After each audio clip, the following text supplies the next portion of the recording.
Hello and welcome to Module 2 of the Retail Program. For centuries, salesmen have used a tried and trusted sequence of events to move from the initial contact with the prospect to the point where he or she says, "Yes, I'll buy it." Our forefathers, who were business leaders in their own right, established the concept of the steps to a sale. Over time, priorities changed, so did the goalposts. People started honing their selling skills to suit the changes in demographics and started building on the legacy of the original concept. Here again, let me tell you a true life story on the carpet sellers of Marrakesh in Morocco. We were a group of motor distributors from various parts of the world attending a conference in Marrakesh in Morocco. We were walking around the marketplace one evening. Near one of the shops, which had a smallish arc-like gate, a few people of the local community were watching us. As we reached closer, they said, "Assalamu alaikum." We replied appropriately, and they asked us where we were from. Excuse me. While talking, somebody brought a tray full of Moroccan tea. The tea was hot. We could barely sip as they invited us into that gate, into that arc-like gate, where we saw a courtyard. When we came in, we saw a courtyard, the number of tables and chairs. They invited us to sit down and drink the tea. We really had no option. The tea was hot. And one person stepped into the courtyard with a roll of carpets and started unfurling them. We objected, said that we didn't want any carpet. The man said, "Just see them as you drink your tea."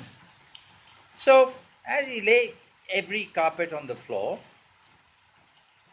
one next to the other, he asked us to make a choice of what we thought that looked good to us. So we did just that, and the guy kept our choices apart and took away the rest. Another bunch of carpets came in. Meanwhile, some Moroccan cookies were served with more teas, and this went on for a while till we were left with the ones that we had selected. Mind you, this guy was carrying those 10 carpets on his shoulder and came in. And then we'll unfurl that lot, and then we would select that and go pay. Somebody else will bring another roll of 10 carpets on their shoulder. And the person started explaining how each carpet was made, the time it took to make each carpet, the number of weeds, the dyes that they use, the vegetable dyes that they use as well, the durability factor, and how every family took pride in their own authentic style. It was so interesting that we asked a few questions, and suddenly realizing our teas were getting replaced on their own with fresh herbal varieties. Then, pointing out one particular carpet, he asked us, "How much do you think it was worth?" We were not under any pressure. So we set the price and he kept it away. He then pointed to another one and told us the story about the carpet, how it was used to ward off the chill of the Moroccan nights. It gets very, very cold out there. And then there was another one where the Berbers used them like saddles. The Berbers are natives of North Africa, basically nomads, and they love colors.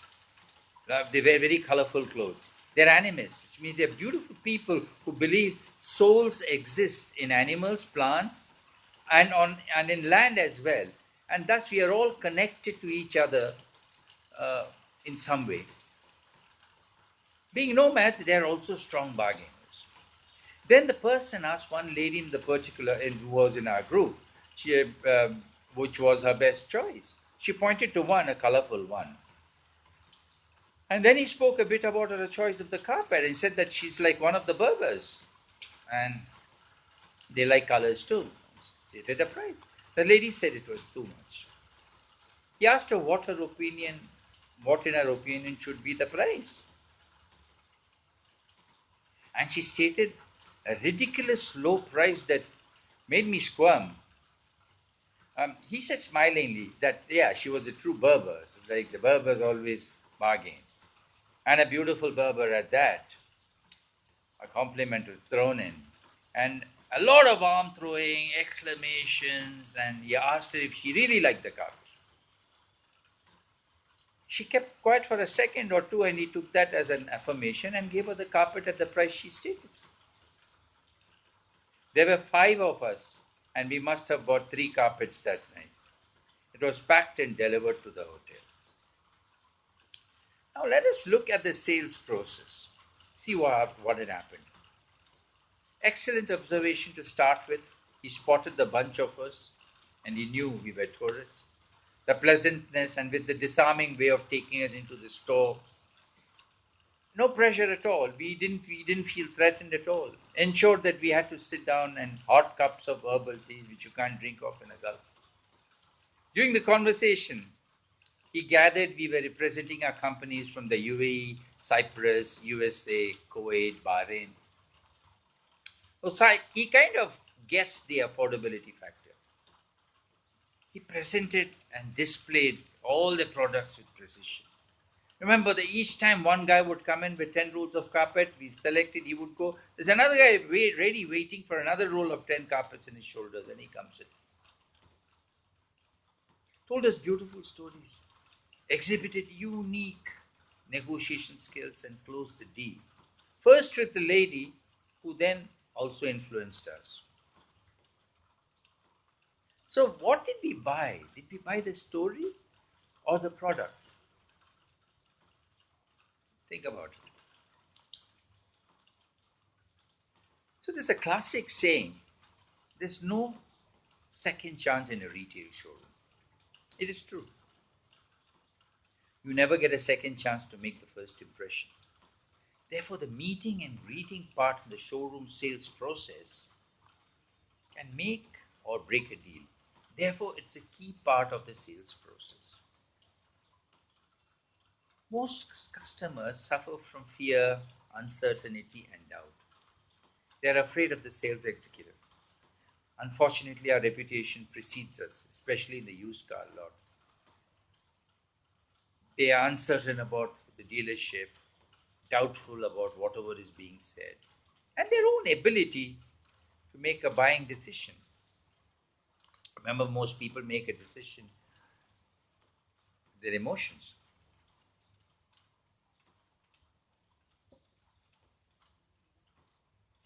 Various studies say that we have approximately 15 seconds to dispel their misgivings.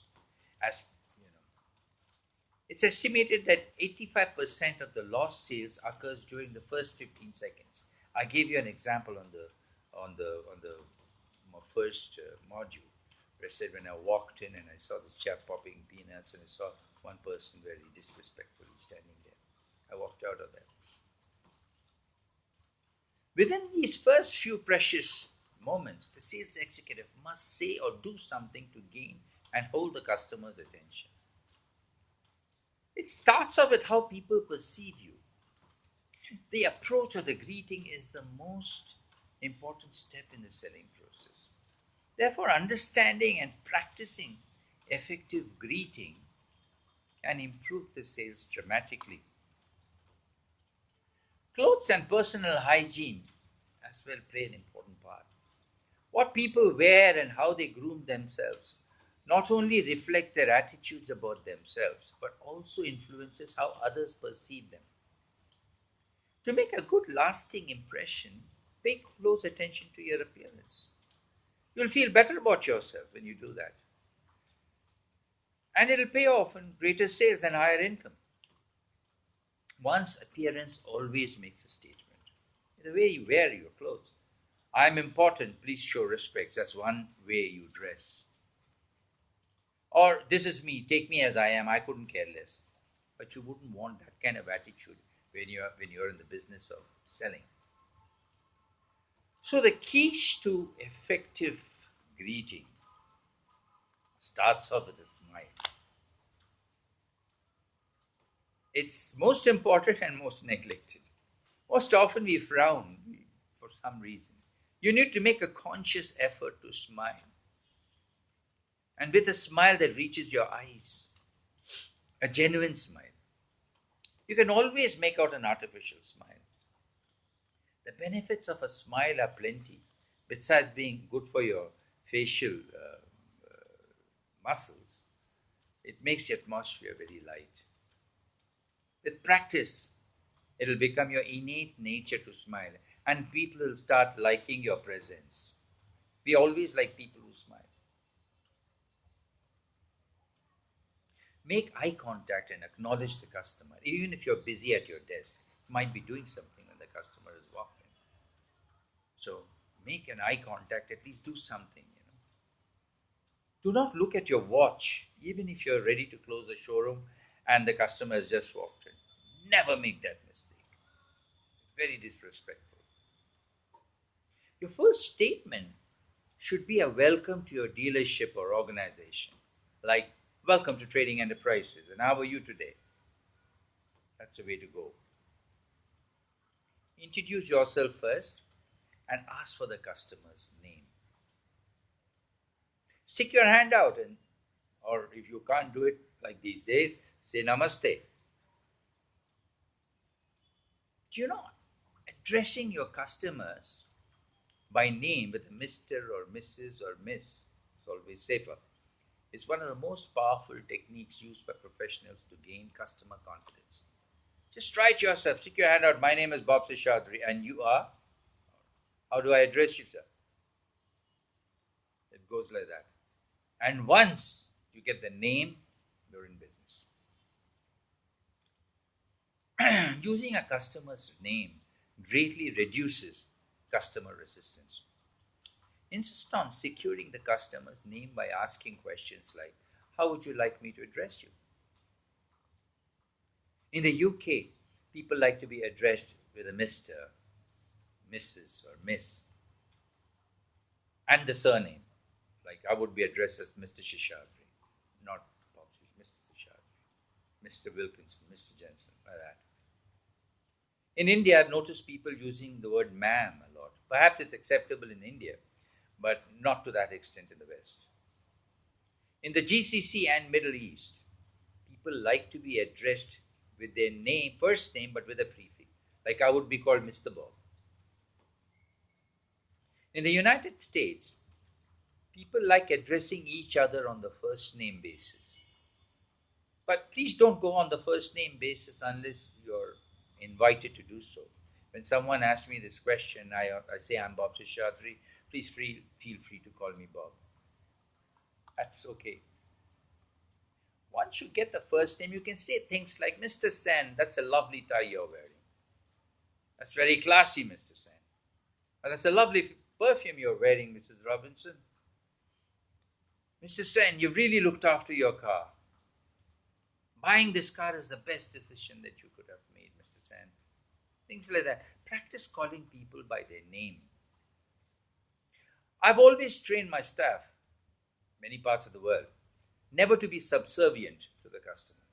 No. Always talk on equal terms without sounding disrespectful. Try it on yourself. How do you feel when someone goes addressing you by your first name or by your the name like say Mr. Sen or Mr. Gautam, whatever that you want to call? How do you feel when someone goes on calling you sir, sir, sir, but sir? What happens to your attitude? How do you feel towards a person who's calling, doing this all the time, groveling in front of you? Be confident in your approach. Your approach and attitude will speak volumes about yourself, your organization, and the product you're presenting. Build rapport, trust, and establish a personal relationship with your customer. When you talk sincerely, you will develop that rapport. When you ask open ended questions, we'll deal with that more. Open ended questions are questions that you ask which needs to be, the answer would be elaborate. It will not be a one or two word answer. That way, the customer can speak more. We'll talk about that later in another module called qualifications. Ask non threatening questions to the customer, typically about themselves, which will give them an indication of their need. Typically, do not ask, don't go and say, "What's your budget?" That's the worst question possible. Instead, you could always say, "How would you like to pay for it?" And if he says, if he says on a monthly basis, then the next question would be, "What would be most convenient? What kind of amount would be most convenient for you, Mr. Sen?" Now, that sort of a thing. We'll dwell more on that later on in this program. But here we are focusing on the meeting and greeting and the first few sentences that you're uttering. And if he's wearing a tracksuit or something, you can always say, "Have you just come back from a game?" Make it very light. That's what I'm trying to get at. Build that rapport. Make it light. Pay attention, of course. Speak about your company. Nice day you've come in, Mr. Sen. We've just won our award yesterday on customer satisfaction ratings. Last week on Thursday, we got this award, and have it on your walls. Establish trust by citing examples that are true. Don't judge by appearance. For example, in a particular country, their entire citizens dress alike. You can never judge how wealthy a citizen is unless you see what kind of a house he gets into. You can't even judge him by the car he drives, because I knew of a person in Sultanate of Oman. Uh, the father used to drive an old Peugeot. The son used to drive a Bentley.